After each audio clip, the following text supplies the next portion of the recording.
मंच पर विराजमान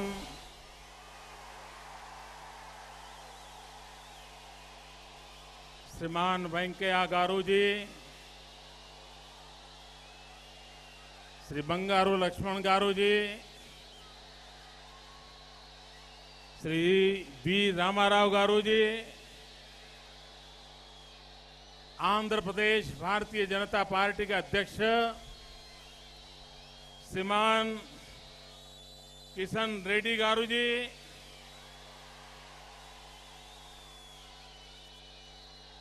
సోదరా సోదరి మనులారా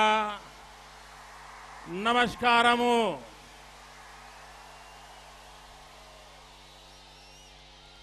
భారతదేశ ప్రగతికి తెలుగు వారి కృషి ప్రశంసనీయము.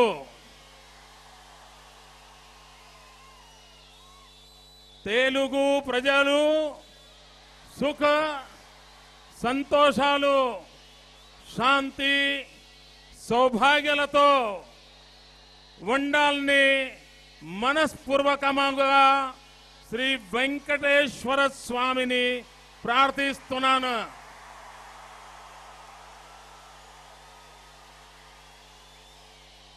ప్రస్తుత కష్ట పరిస్థితుల నుండి మీరు అందరూ త్వరగా బయటకు రాగలు తారని మనసారా కోరుతున్నాను.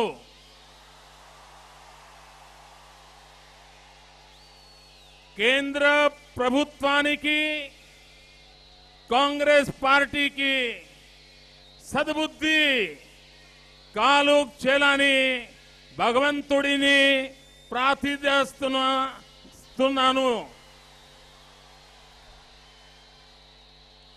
గుజరాత్ తో తెలుగు వారి సంబంధాలు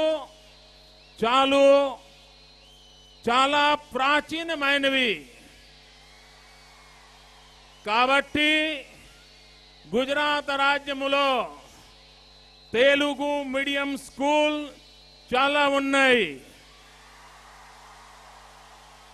ఎనిథేలియా చేస్తూ నేను చాలా సంతోషిస్తున్నాను. స్వతంత్ర జయమము లో సర్దార్ పటేల్ కమా మున్సి ద్వారా హైదరాబాద్ ప్రాంత ప్రజలకు మహత్తరమైన సేవ చేయబడింది. సెప్టెంబర్ 17, 1948 రోజు ఈ ప్రాంతానికి స్వాతంత్ర్యం వచ్చింది.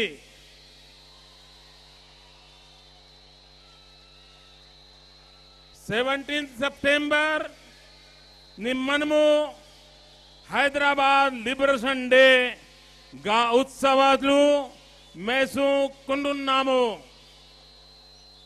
और आप लोग 17 सितंबर को हैदराबाद लिबरेशन डे मनाते हैं और मेरा सौभाग्य है कि उस दिन मुझे आपकी याद विशेष आती है क्योंकि 17 सितंबर मेरा जन्मदिन भी है.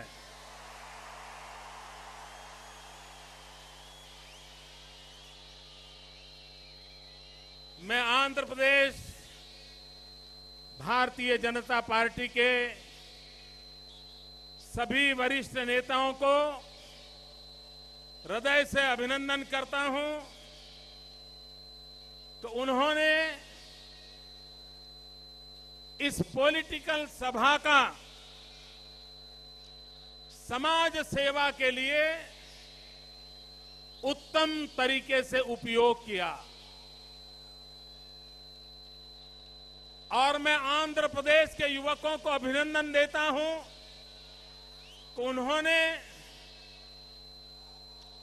इस जनसभा में 5 रुपया रजिस्ट्रेशन फी देकर के उत्तराखंड के पीड़ितों के उनके दर्द के साथ अपने आप को जोड़ने का उत्तम प्रयास किया है और इसलिए आंध्र भारतीय जनता पार्टी एवं आंध्र के नौजवान, मैं आपको बहुत बहुत बधाई देता हूं, मैं आपका बहुत बहुत अभिनंदन करता हूं। भाइयों बहनों, सार्वजनिक जीवन में ऐसी दिल को छूने वाली घटनाएं कभी कभी मनुष्य जीवन की बहुत बड़ी प्रेरणा बन जाती है। एक सिख परिवार जो आंध्र में आकर के बसा, जिसका बेटा कनाडा में रहता है, 80 साल से बड़ी आयु की मां इस कार्यक्रम में आना चाहती हैं। कनाडा से उसका बेटा ट्विटर पे लिखता है और आज मुझे इस कार्यक्रम में उस मां के चरण छूने का अवसर मिला, उस मां के आशीर्वाद पाने का अवसर मिला। मित्रों, मैं हैरान हूं, एक बुजुर्ग स्वातंत्र सेनानी, उन्होंने इस सभा में आने के लिए अपने परिवार के साथ सत्याग्रह किया, 3 दिन अन्न छोड़ दिया और कहा कि मुझे ले जाने का प्रबंध करो, और तब जाकर के उन्होंने अन्न लिया। इनकी ये तपस्या, उनके ये आशीर्वाद, भारत की उनको कितनी चिंता है उसका प्रतिबंध है। मैं उन दोनों महानुभावों को अंतःकरण पूर्वक नमन करता हूं और ये घटना मेरे जीवन में सदा सर्वदा प्रेरणा देने वाली घटना रहेगी, क्योंकि जब देश में राजनीति पर भरोसा उठता चला गया है, राजनेताओं पर भरोसा उठता चला गया है, दिल्ली के एक के बाद एक कारनामों ने, दिल्ली की सल्तनत के एक के बाद एक कारनामों ने हिंदुस्तान के सामान्य मानवी के दिल से एक भरोसा, ट्रस्ट डेफिसिट, भरोसा तोड़ा है। भाइयों बहनों, यहां इतने सारे नौजवान आए हैं, लेकिन मैं जब रास्ते से आ रहा था, इससे भी डबल संख्या में नौजवान बाहर है। वे अंदर नहीं आ पाए हैं। मैं उन सभी नौजवानों की क्षमा मांगता हूं और मैं उनको विश्वास दिलाता हूं कि ये स्टेडियम में जगह हो या न हो, लेकिन मेरे दिल में आपके लिए बहुत जगह है।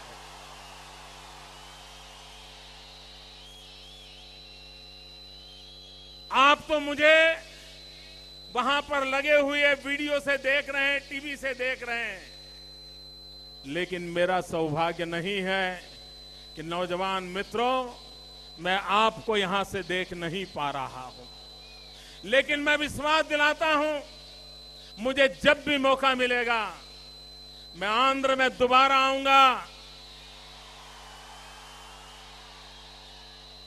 जिन नौजवानों के दर्शन आज नहीं कर पाया हूं, उनके दर्शन मैं दोबारा जरूर करूंगा, ये मैं उनको विश्वास दिलाता हूं।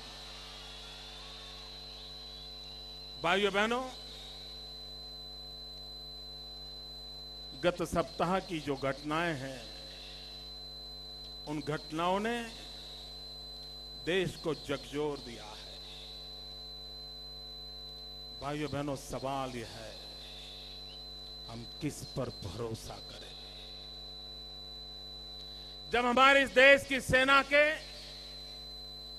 5 जवानों के सर काट लिए गए और तब भारत के प्रधानमंत्री ने कहा था कि ऐसी घटना अगर दोबारा होगी तो हम पाकिस्तान से हिसाब चुकता करेंगे। मैं प्रधानमंत्री जी से पूछना चाहता हूं, इसी हफ्ते पाकिस्तान की सेना ने आकर के हमारे देश के रक्षा करने वाले, मां भारती के लिए जीने मरने वाले हमारे देश के उन रणबांकुरों को पाकिस्तान की सेना ने आकर के उनको भून दिया, उनको मौत के घाट उतार दिया। दिल्ली की सल्तनत को हिंदुस्तान पूछ रहा है। आपने कहा था जब हमारे देश के जवानों के सर काट लिए गए थे, तब आपने वादा किया था कि आप ऐसी चीजों को सहन नहीं करेंगे। क्या कारण हुआ कि पाकिस्तान एक के बाद एक जुल्म करता चला जा रहा है और 125 करोड़ का देश चुपचाप सारी चीजें झेल रहा है। भाइयों बहनों, पिछले दिनों एक के बाद एक जो घटनाएं घटी हैं, आप देखिए किश्तवाड़ सुलग रहा है, न जाने कितने लोगों को मारा गया है,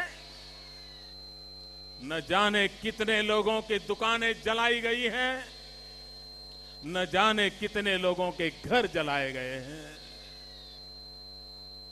भाइयों बहनों, कश्मीर घाटी में 3 दशक से जो खेल चल रहा है, क्या उसका रिहर्सल किश्तवाड़ में करने का नापाक इरादा तो नहीं है? देश जानना चाहता है। आज भारतीय जनता पार्टी के विपक्ष के नेता श्रीमान अरुण जेटली जी किश्तवाड़ के पीड़ितों का हाल पूछने के लिए जा रहे थे, किश्तवाड़ के हालत देखना जाते थे, लेकिन वहां की सरकार ने सत्य छुपाने के लिए, ये जुल्म की कथा को छुपाने के लिए, ये हिंसा के दौर पर चुपकुदी रहे, इसलिए अरुण जेटली जी को जम्मू के एयरपोर्ट पर डिटेन कर दिया गया। भाइयों बहनों, जम्मू के पहाड़ी क्षेत्र में यह घटना, इस घटना को छोटी घटना न मानी जाए। जो संकट कश्मीर घाटी ने झेला, उसकी शुरुआत करने का नापाक इरादा इसमें बून आती है। और इसलिए भाइयों बहनों, सवाल किश्तवाड़ के नागरिकों का नहीं है, सवाल भारत के शांतिप्रिय नागरिकों को सुख चैन की जिंदगी चाहिए, जुल्म से मुक्ति चाहिए, और देश फिर एक बार देश का भरोसा टूट गया। ये दिल्ली की सल्तनत हमारे देश को सुरक्षा नहीं दे सकती है। भाइयों बहनों, आपको जानकर के हैरानी होगी, वोट बैंक की राजनीति में डूबी हुई दिल्ली की सल्तनत हिंदुस्तान की सुरक्षा को अनदेखा कर रही है। बांग्लादेश की सीमा पर हमारे जो जवान हैं, वे अगर कोई बांग्लादेशी घुसपैठिया घुस करके आता है, अगर उसको रोकना चाहता है, अगर वो रुकता नहीं है, तो भारत की सेना, बीएसएफ के जवान, उन पर रोक लगाई गई है कि वो कोई भी शस्त्र का उपयोग नहीं करेंगे।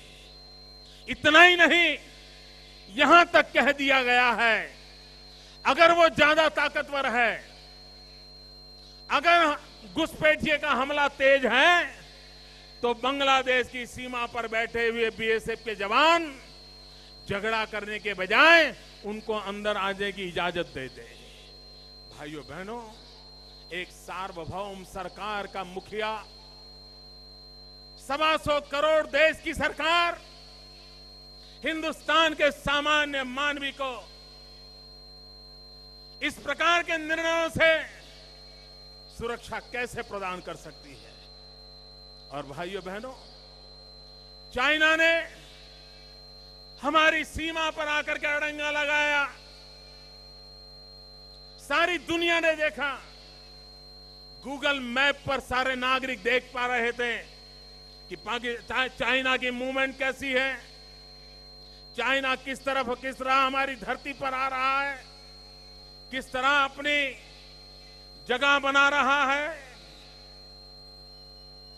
और मैं हैरान हूं, चाइना तो घुसपैठिया था, उसको तो अपनी धरती पर वापस जाना जरूरी था, लेकिन दिल्ली की सरकार ने ऐसा समझौता किया कि चाइना तो अपने धरती पर वापस गया, लेकिन हिंदुस्तान की सेना को भी अपनी ही धरती पर वापस लेने का निर्णय, ये दुर्भाग्य है हमारे देश का कि ऐसी सरकार ने निर्णय किया।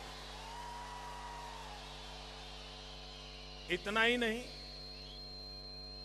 बड़ी बयानबाजी करके भारत के विदेश मंत्री चाइना गए और चाइना में जाकर के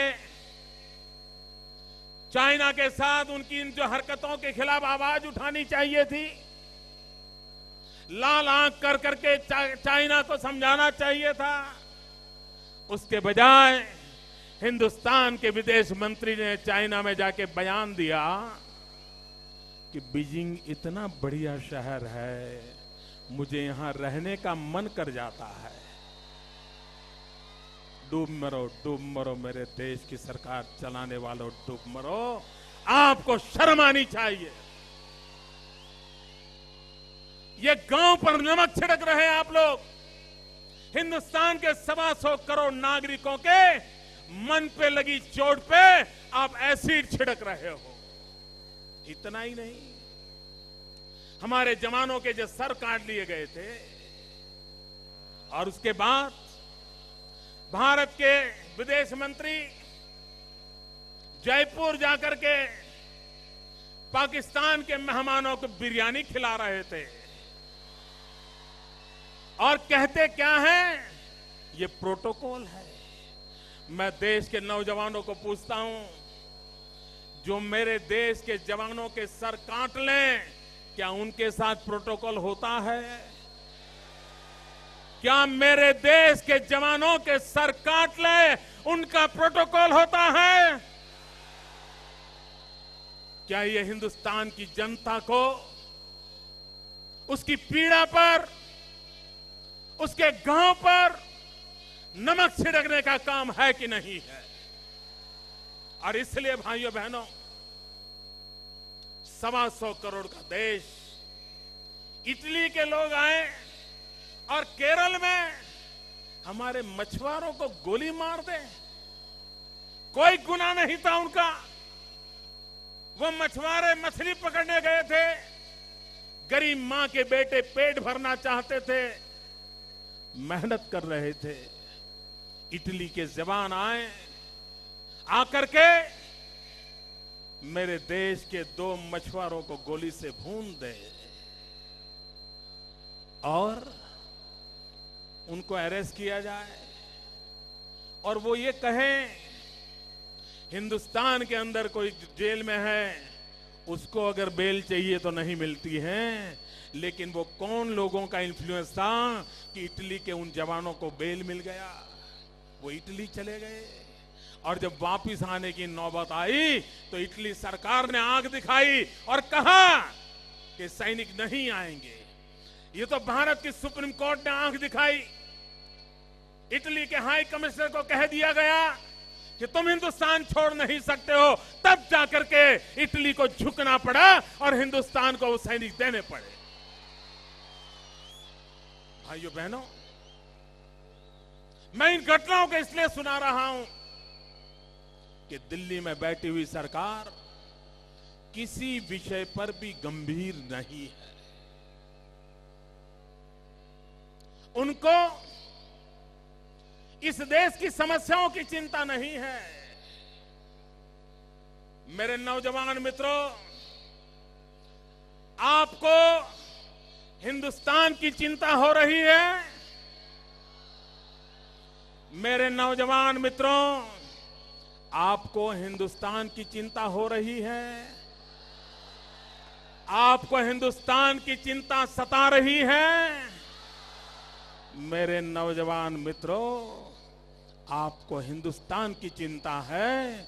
मुझे मेरे देश के नौजवानों की चिंता है। मन में सवाल उठता है, इस देश की युवा पीढ़ी का क्या होगा? रोजी रोटी पाने के लिए कहां जाएंगे? मित्रों, कांग्रेस की सरकार महाराष्ट्र में भी है, कांग्रेस की सरकार आंध्र में भी है। और हमारे कांग्रेस के मित्रों को जरा बुरा लगेगा, लेकिन कान खोल करके सुन लीजिए। आंध्र में भी आप कई वर्षों से राज कर रहे हैं, महाराष्ट्र में भी आप कई वर्षों से राज कर रहे हैं, और हिंदुस्तान में सबसे ज्यादा आत्महत्या की घटनाएं अगर कहीं होती हैं तो महाराष्ट्र में और आंध्र में होती है, जहां के नौजवानों को आत्महत्या का रास्ता लेना पड़ता है। भाइयों बहनों, हमारे आंध्र के नौजवान पेट भरने के खातिर आज उनको गल्फ कंट्रीज में जाना पड़ रहा है। और ये Congress party divide and rule, यही उनकी तरकीबें रही हैं। 2004 में कांग्रेस पार्टी ने आंध्र के लोगों को वादा किया था, तेलंगाना देने का वादा किया था।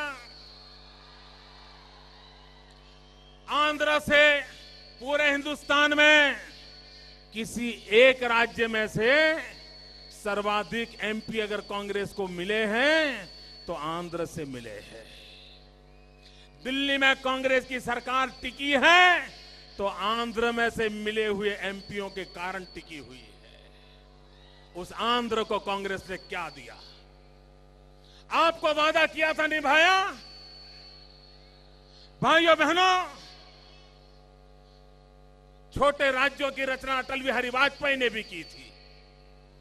छत्तीसगढ़ बना तो मध्य प्रदेश भी मिठाई बांट रहा था, छत्तीसगढ़ भी मिठाई बांट रहा था। उत्तराखंड बना, उत्तर प्रदेश भी मिठाई बांट रहा था, उत्तराखंड भी मिठाई बांट रहा था। झारखंड बना, बिहार भी मिठाई बांट रहा था, झारखंड भी बिहार मिठाई बांट रहा था। ये कांग्रेस के वो कौन से कारनामे हैं कि उसने भाई भाई के बीच दरार पैदा कर दी है। एक भाई दूसरे भाई को मारने जाए, ये हालत पैदा करने का पाप कांग्रेस पार्टी ने किया है।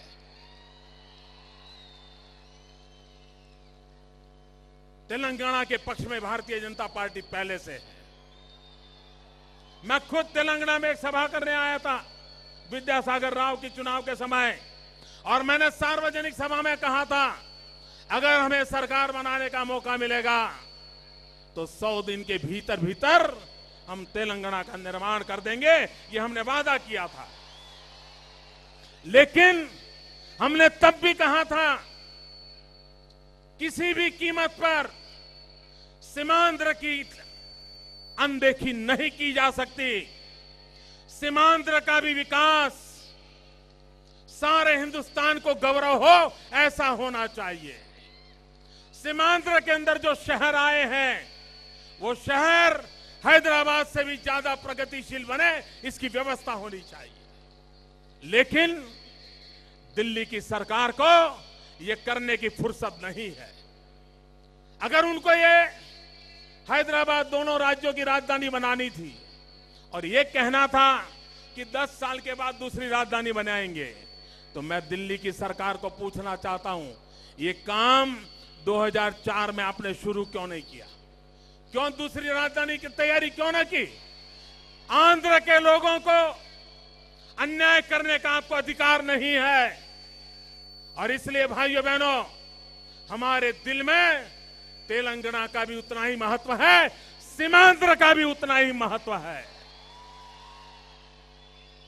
भाइयों बहनों, मैं एक छोटा व्यक्ति हूं, लेकिन गुजरात की धरती से आया हूं।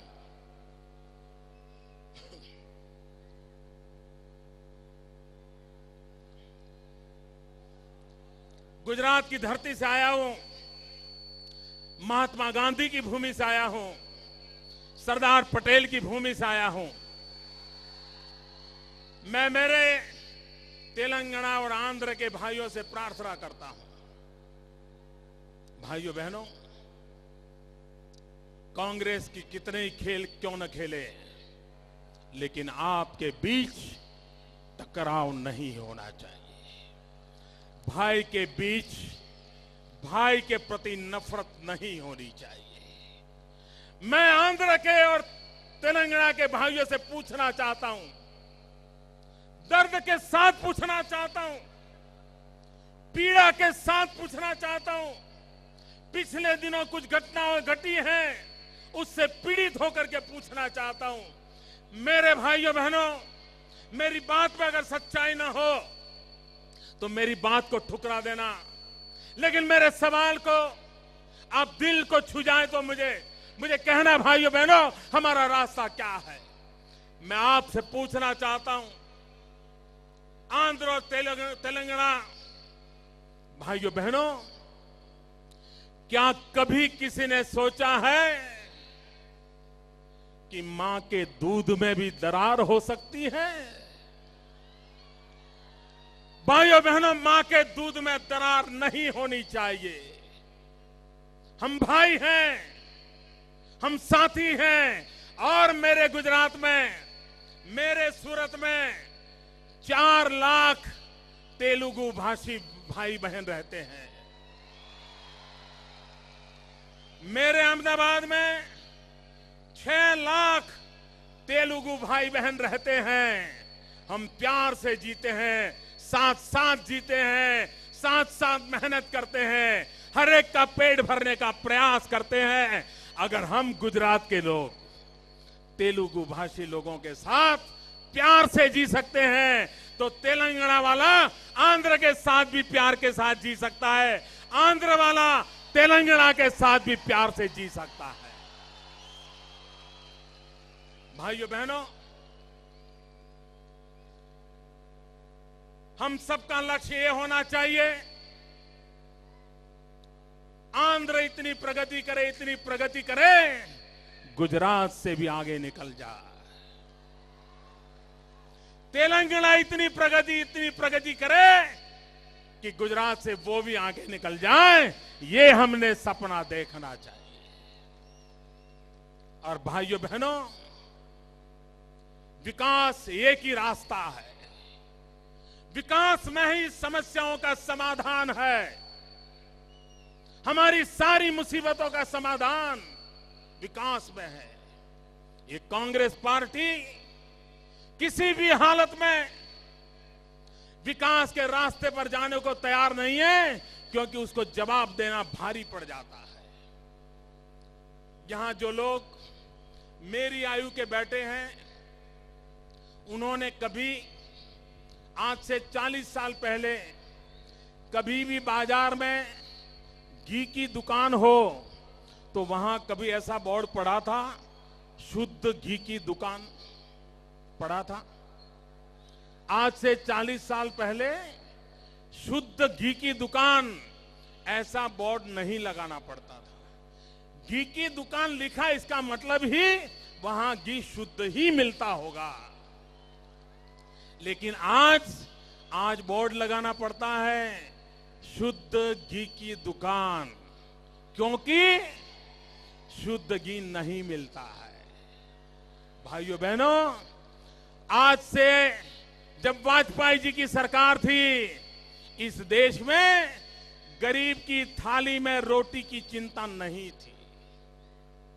गरीब की थाली में रोटी पहुंचती थी और इसलिए कभी फूड सिक्योरिटी पर सोचना नहीं पड़ा था।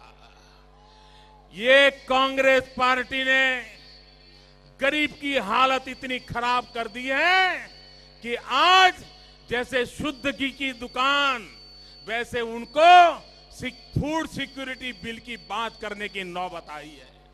जिन्होंने गरीब की थाली से रोटी छीन ली है उन्होंने पाप किया है। इन दिनों मैं देश के अर्थशास्त्रियों को कहना चाहता हूं, आज हमारे देश में एक शब्द चल रहा है पिछले कुछ वर्षों से, इंक्लूसिव ग्रोथ। इंक्लूसिव ग्रोथ ये शब्द पहले क्यों नहीं था?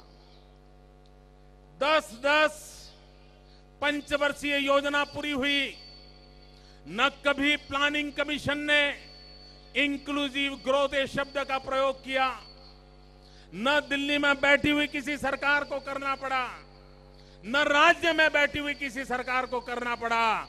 आज क्यों करना पड़ा? आज इसलिए करना पड़ा है कि कांग्रेस ने 60 साल तक इंक्लूसिव कुछ भी नहीं किया है, सब कुछ एक्सक्लूडेड किया है। एक्सक्लूडेड।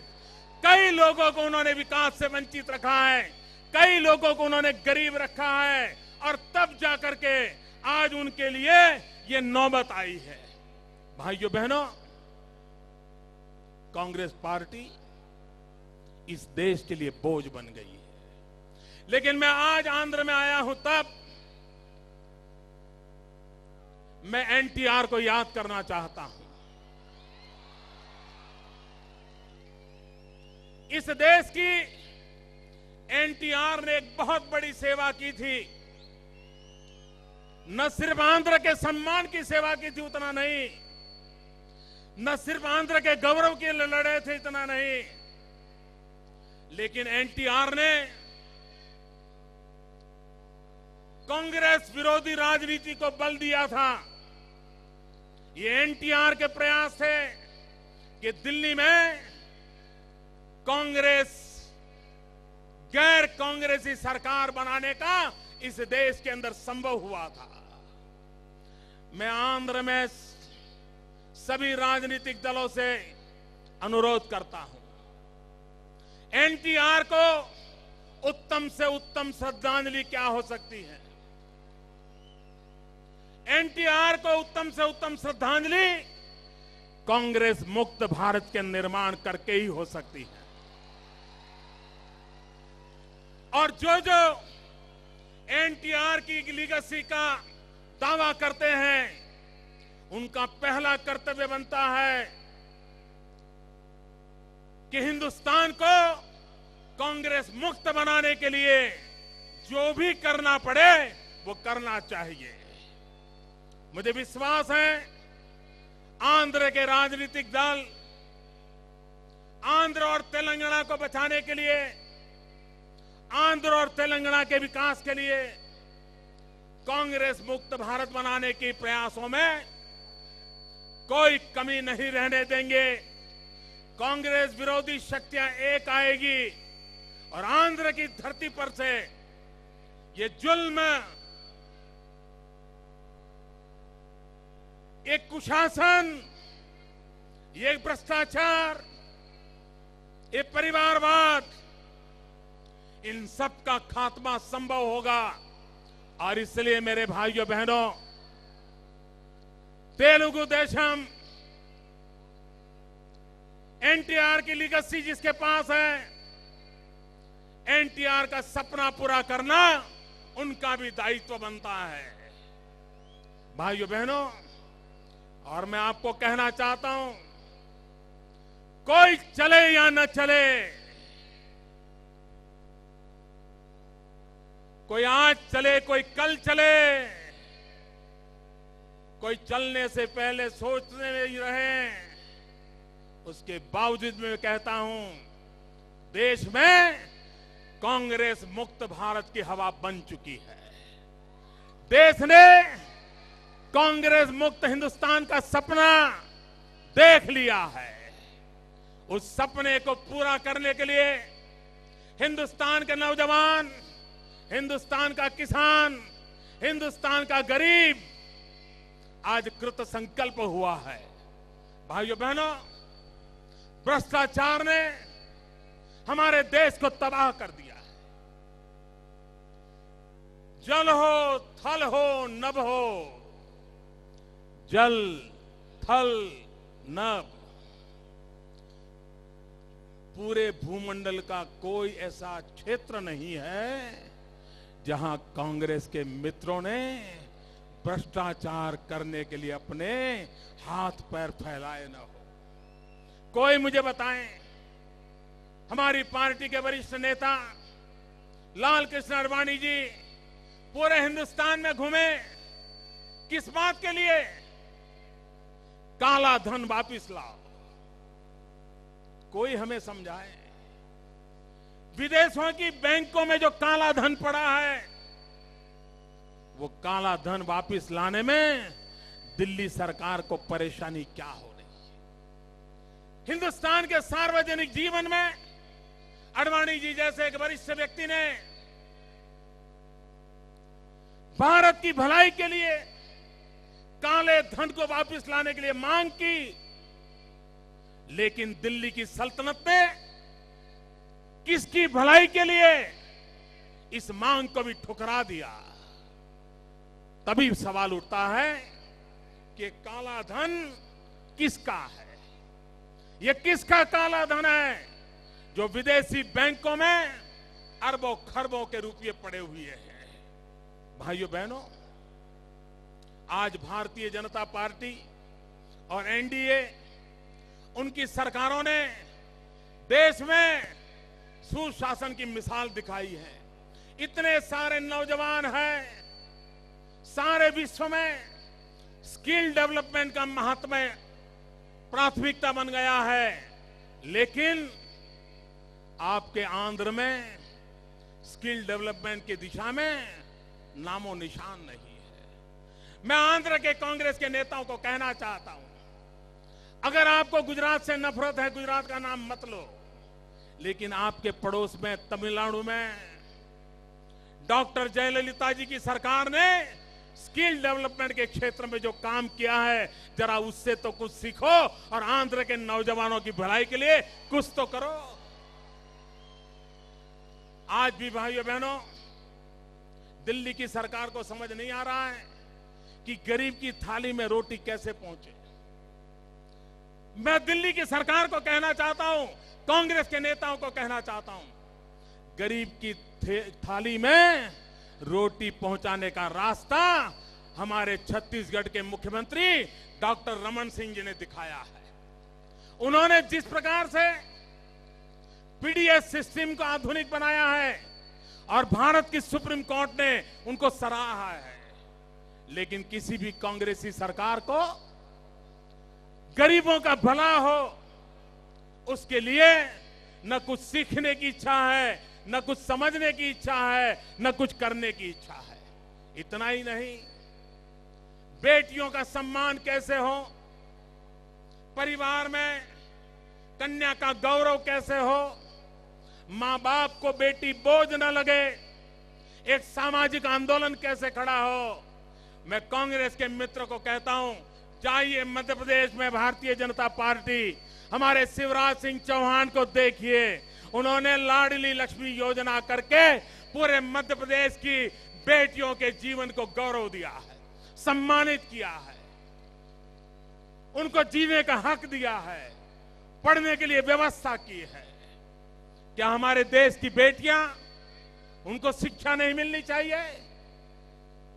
दिल्ली की सरकार 60 साल बीत चुके मित्रों, एक ही परिवार ने दशकों तक राज किया है, लेकिन सामान्य मानव की भलाई के लिए कुछ भी करने में वे सफल नहीं हुए हैं।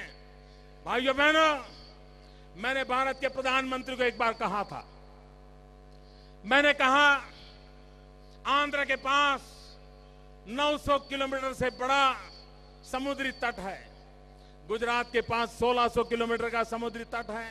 महाराष्ट्र, कर्नाटक, गोवा, केरल, तमिलनाडु, उड़ीसा, पश्चिम बंगाल, इन प्रदेशों को समुद्र तट का सौभाग्य मिला है।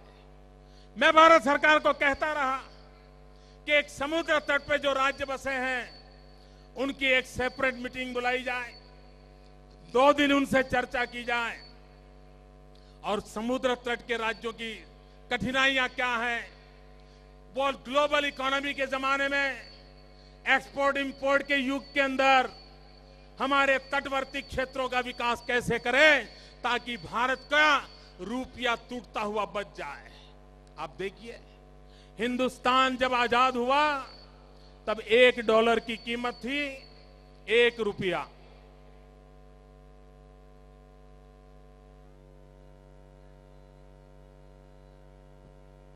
भाइयों बहनों, नौजवान चीज समझिए, जब हिंदुस्तान आजाद हुआ तब $1 के बराबर रुपये की कीमत, ₹1 बराबर $1 हुआ करता था। आज भारत के वित्त मंत्री की उम्र इज इक्वल टू $1।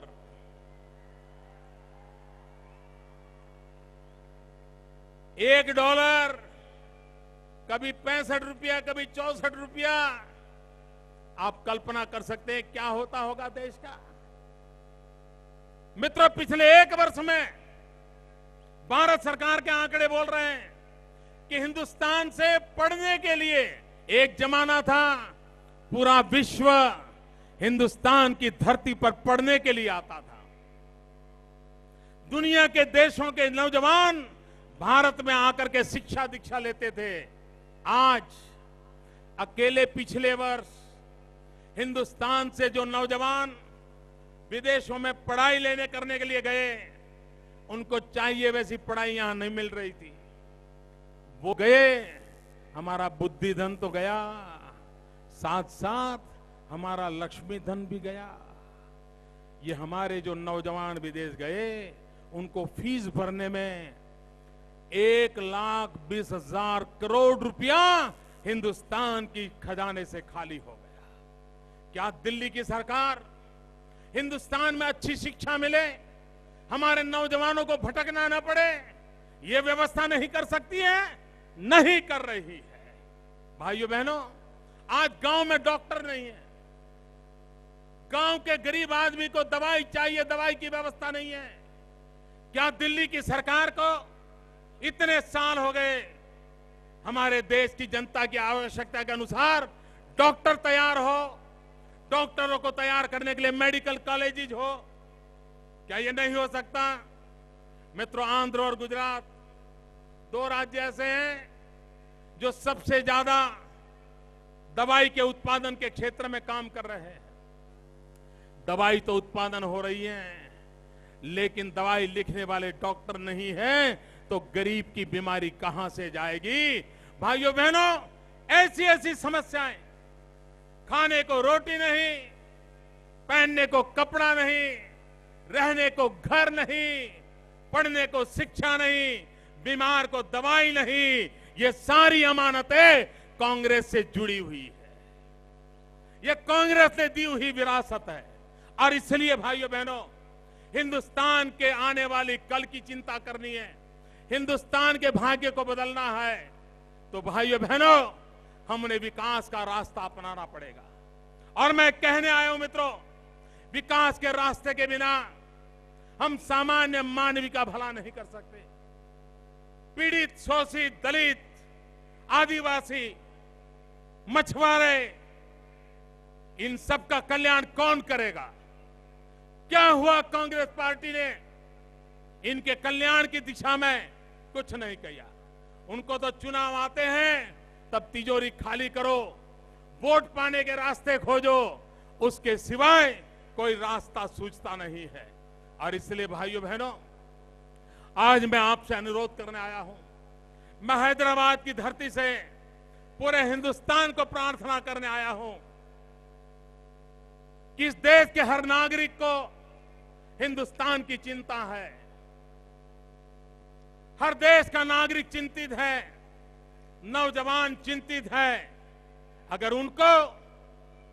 हम भरोसा नहीं देंगे, अगर उनको हम विश्वास नहीं देंगे, तो जो डेमोग्राफिक डिविडेंड की बात करते हैं हम, 65% जनसंख्या 35 से नीचे की है, उसके पास शक्ति है, सपने हैं, सामर्थ्य है, लेकिन उसके पास काम नहीं है।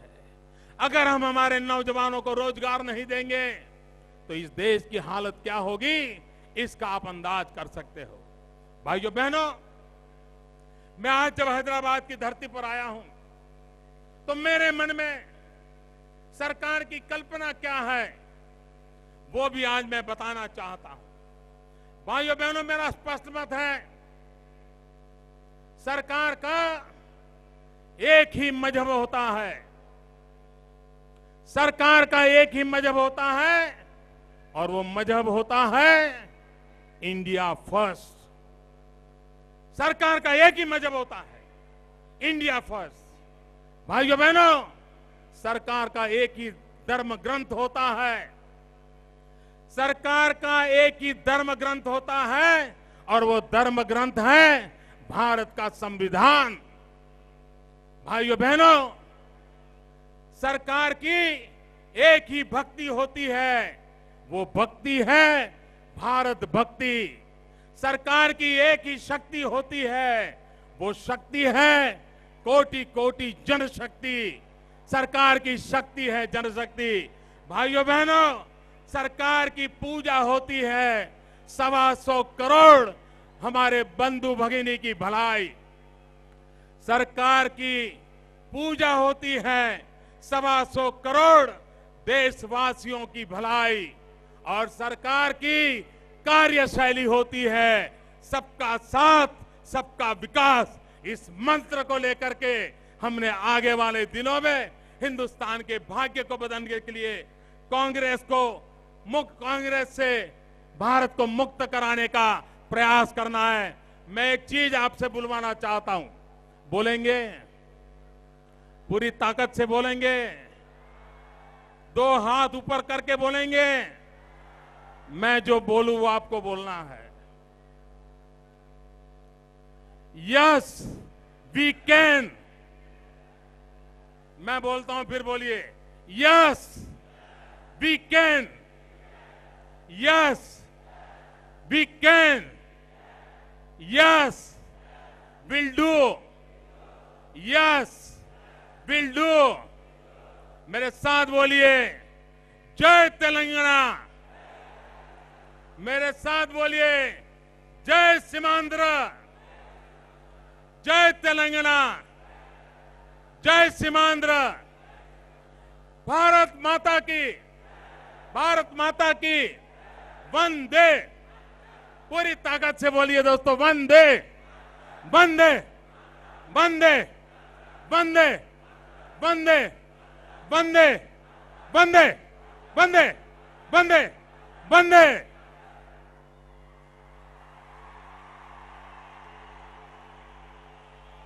ఏవైతే మనం అందరం కూడా ఈ సభలో పాల్గొనడం కోసము ఏవైతే డెలిగేట్ రిజిస్ట్రేషన్ రుసుము చెల్లించామో అది ఇప్పటి వరకు మనకు మరి 10 లక్షల వరకు రావడం జరిగింది। అది బీజేపీ రాష్ట్ర కోశాధికారి మనోహర్ రెడ్డి గారు మన party all India general secretary అయినటువంటి సతీష్ గారికి ఈ యొక్క 10 లక్షల చెక్కు అందించాల్సిందిగా నేను రాష్ట్ర కోశాధికారి మరి మనోహర్ రెడ్డి గారిని కోరుతా ఉన్నాను। మీరు అందరూ కూడా 5 రూపాయలు ఇచ్చారు, కొంతమంది 10 రూపాయలు కూడా ఇచ్చారు, స్వచ్ఛందంగా చెల్లించారు।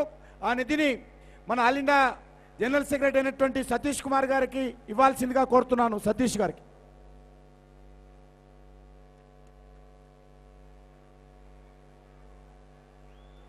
वो 10 लाख रुपए जो 5 रुपए का जो रजिस्ट्रेशन फीस के नाते जो आप लोग दिया है, वो 10 लाख रुपए हम अभी भारतीय जनता पार्टी के all India general secretary organisation सह संगठन मंत्री सतीश जी को दे रहे। ये पैसा उत्तराखंड पीड़ित लोगों के लिए आप सब लोग दिया है। फिर एक बार आप सब लोगों को, नौजवानों को मेरे ओर से मैं धन्यवाद देना चाहता हूं।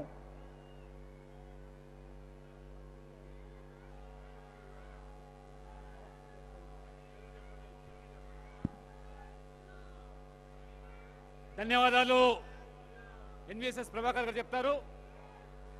దయచేసి ధన్యవాదాల తర్వాత అందరం కూడా శాంతియుతంగా మన గేట్ల నుంచి వెళ్ళేదానికి ప్రయత్నం చేయాలి.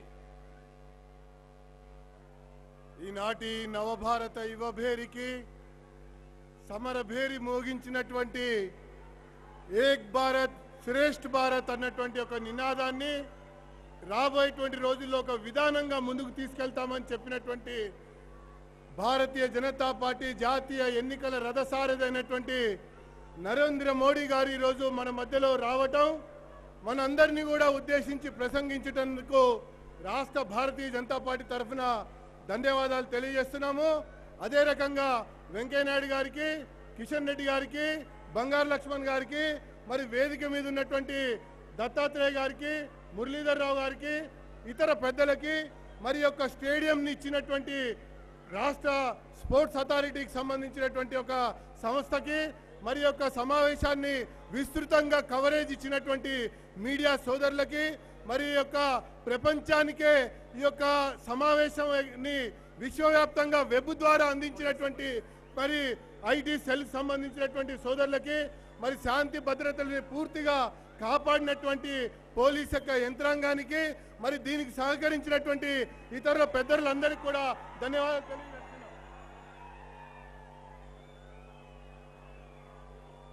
భారత్ మాతా కీ జై జై మాతా. నరేంద్ర మోడీ గారి నాయకత్వం, నరేంద్ర మోడీ గారి నాయకత్వం, నరేంద్ర మోడీ గారి నాయకత్వం. తేజం మోదీ, యువతకు మార్గం మోదీ, నరేంద్ర మోదీ. జయ జయ హే జయ మోదీ, నర నరాన యువనాడి, అవినీతిని దునుమాడే నరేంద్ర మోదీ. ప్రగతి పదములే ప్రధానంగా, జనుల హితములే సుధ్యేయంగా, జనంతో కలిసి నడవంగా. జనగణ మనముల మోదీ, జాతికి తేజం మోదీ, యువతకు మార్గం మోదీ, నరేంద్ర మోదీ.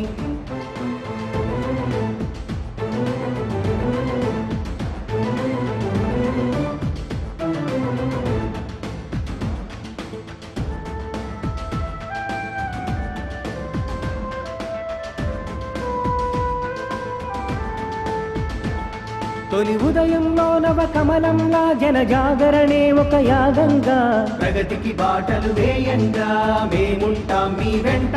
ప్రతి హృదయంలో తను ఉదయించి నవశక్తిని నింపే సూర్యుడిలా, అలుపు సొలుపు లేదంట వెలుదిరగని సింగంలా. బాలకుడై తను సేవకుడై, ఒక సైనికుడై ఓ పరిపాలకుడై, చురచుర కత్తుల వాడి విద్రోహుల చెండాడి, మన జాతిని కాపాడే నిర్భయ మోదీ. జయ జయ హే జయ మోదీ, నర నరాన యువనాడి, అవినీతిని దునుమాడే నరేంద్ర మోదీ.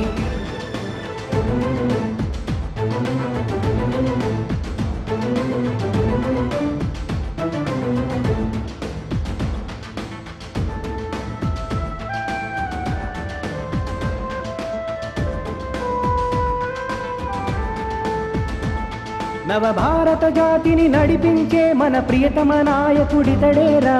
జనభారతమే జాగృతమై నడిచొచ్చెను తన వెంట, తరతరములుగా తమ వారసులే పాలించే పద్ధతి మార్గంగా.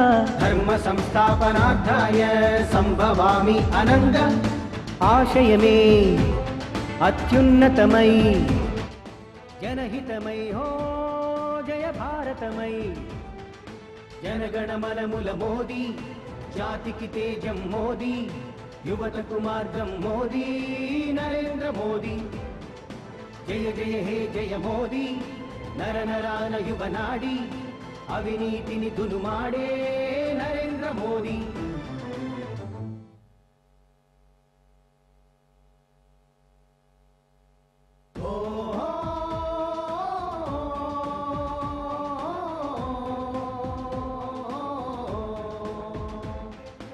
तुम सम्राट हो मोदी, तुम विराट हो मोदी, तुम विश्वास हो मोदी नरेंद्र मोदी। तुम गुणवान हो मोदी, तुम बलवान हो मोदी, तुम श्रीमान